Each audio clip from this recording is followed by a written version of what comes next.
اے پتر ہٹاتے نہیں وکدے، اے پتر ہٹاتے نہیں وکدے۔ دوستو، عمران خان کے پیارے دوست اور P T I leader Rehan زیب خان کے قتل کے بعد خان صاحب ان کے جنازے پر پہنچ گئے۔ 12 گھنٹے کے لیے سپریم کورٹ چیف جسٹس قاضی فائز عیسیٰ نے خان صاحب کو جگری دوست ریحان زیب کے جنازے میں شرکت کرنے کی اجازت دے دی۔ ریحان زیب کی بوڑھی والدہ نے روتے ہوئے خان صاحب کو قاتلوں کے بارے میں کیا کہا، اس ویڈیو میں مکمل دل چھو جانے والی ویڈیو بھی آپ کے ساتھ شیئر کریں گے۔ دوستو، خان صاحب کے ریحان زیب کے جنازے میں پہنچنے کی خبر وائرل ہونے کے بعد بسم اللہ الرحمن الرحیم،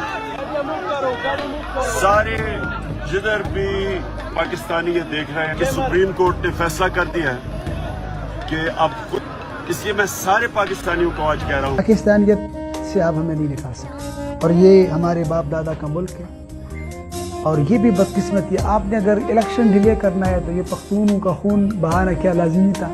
لاکھوں کی تعداد میں لوگوں کا جم غفیر خان صاحب کی ایک جھلک دیکھنے کو پہنچ چکا ہے۔ جیسا کہ آپ جانتے ہیں کہ ریحان زیب خان عمران خان کے بہادر اور ناڈر سپاہی تھے، جنہیں آج 15 گولیاں مار کر بے دردی سے شہید کر دیا گیا ہے، جس کی خبر سنتے ہی عمران خان اٹیالہ جیل میں شدید غمزدہ اور دل برداشتہ ہونے کے بعد تعزیت کرنے ان کے گھر پہنچ گئے ہیں۔ جیسا کہ آپ کو پتا ہے کہ خان صاحب اپنے پی ٹی آئی کارکنان اور لیڈر سے بے حد محبت اور عقیدت رکھتے ہیں۔ اسی وجہ سے ریحان زیب خان کی والدہ نے اپنے بیٹے کے قاتلوں کا انکشاف کرتے ہوئے کہا کہ خان صاحب، میرے بیٹے کو آپ سے محبت اور ساتھ دینے کی سزا دی گئی ہے۔ یہ وہی طاقتور ہیں جنہوں نے آپ کو ناحق سزا دلوانے کے بعد میرے شیر جیسے بیٹے کو قبر تک پہنچا دیا ہے۔ اللہ ان سے حساب ضرور لے گا۔ دوستو، اس حوالے سے اپنی رائے کا اظہار کمنٹ سیکشن میں دیں۔ ویڈیو اچھی لگے تو لائک کریں اور اس چینل کو سبسکرائب کریں۔